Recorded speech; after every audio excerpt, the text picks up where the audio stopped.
Hi, my name's Johnny Rich. I'm the Chief Executive of Push, and I've been asked to give you some tips about growth mindset and how to be positive and help students to learn through the mindset.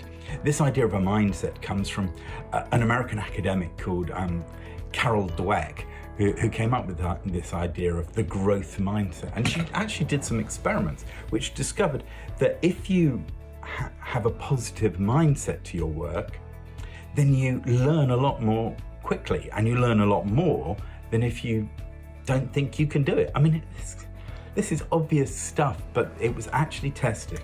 And she has written a great book called Mindset, all about how you can engender these ideas and build them into everyday practices. And this can give a big boost to learning. So there are basically two types of mindset that she talks about. There's the growth mindset, the positive mindset that thinks you can do what you set your mind to, and the fixed mindset, which thinks, I am who I am, I can't do things I can't do, and I'm not going to be able to learn them. Obviously, it's the growth set we're trying to promote, the fixed mindset we're trying to get rid of. So I'm a parent, and I've heard myself say, just try your best, you can't do better than that. No one can ask for more. I never say that anymore. It's a terrible thing to say to a kid, because what are you saying when you say, try your best, no one can expect more?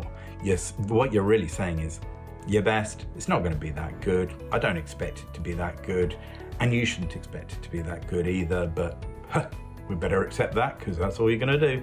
No, this is not what we want to achieve. Instead, you can say, just try your best. You're going to be amazed at what you can achieve, because you amaze me constantly. What you're coming up with all the time, you're always doing better. So that kind of positive reinforcement is sort of at the heart of mindset. There's loads of times that a student will say something like, oh, I can't do it. Try to twist that again. No, you can do it. You're just learning how to. It's about changing the words a little bit here and there, so that they're not thinking, I can't, but I can, but it's not going to be easy. So, there's also, oh, I can't do it, it's too hard. Instead, think, this will take effort. I'm no good at this. Change it with, I'm no good at this yet. I'm still learning. Or, I failed. I haven't achieved yet. Or I haven't managed to do it yet. That word yet is really helpful. Or often, I've made mistakes, I've got it all wrong. No, failure is really important to learning. Everybody knows you learn from mistakes. So when somebody says, I've made mistakes, it's, well done. You've learned how to do it better next time. Let's try it again. Let's see if we can get it better. Just think about trying to shoot basketball hoops. You don't do it first time. And you don't think, oh, well, I haven't done it first time, therefore I can't do it. No, you think, I haven't done it first time. Let me see if I can improve on what I did last time. And eventually you get it so you can do it every single time. Well, not if you're me, but some people can, because they put in the effort. I haven't put in the effort to that, but I put in the effort to other things, and you get there in the end when you keep trying at something. So this idea of you need to fail sometimes is really important to tests. There's so much pressure with the tests in schools to do well every single time. You don't need to do well. There are two types of tests. There are the summative tests. These are ones like GCSEs, A-levels, and so on. And these ones, everybody wants to do the very best they can do on that day, because that's a summative one, it's a cutoff, it's an end point, it's where you're trying to get to prove what you have learned. And you take that away and you get a certificate and you go, right, here's proof that I've learned that. There's another type of test, that's summative. The other type of test is called a formative test, where you're still forming your learning.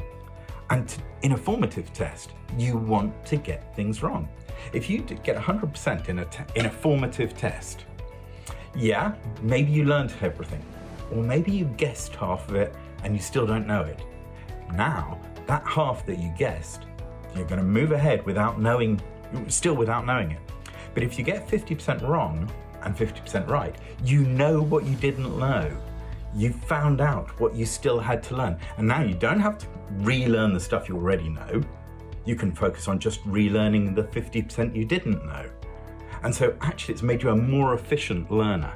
So a growth mindset sees failure as being something positive, something that you can learn from and that builds towards success. It's a necessary step on the road up the mountain.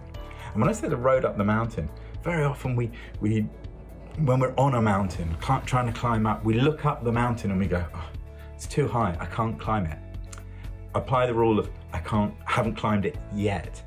But also remember to turn around, look down the mountain and go, I've come a long way. So every once in a while, a reality check of what is down the mountain and the fact that because you've climbed that far up, the rest is doable. You know you can do that because you've already climbed so far. And it suddenly becomes much more manageable. Part of a positive mindset is having the right motivation. A well-motivated learner is a good learner. And that means somebody who knows why they're learning what they're learning, and indeed what they're learning. So very often we will have topics where students go, I don't know what use this is to me, I'm never going to need this in my life. That may be true. They may never need to know about oxbow lakes or about differential equations or whatever else it might be that they're learning today. What they're learning though really is skills. They're learning analytical skills, numerical skills, communication skills, problem-solving skills. All of these skills, they are really important. They will need those, and they could learn them by learning about oxbow lakes, or they could learn them by learning about something else. But oxbow lakes might be more interesting than choosing something else. So why not learn about this now? Learn those analytical skills through learning about this thing. When somebody realizes this is why I'm learning and this is going to be useful to me, they will not only learn in a more motivated way, but they will drag out those key skills that they're learning far more effectively because they understood that's what they were really doing in the first place. So if you're a motivated learner, you're a good learner.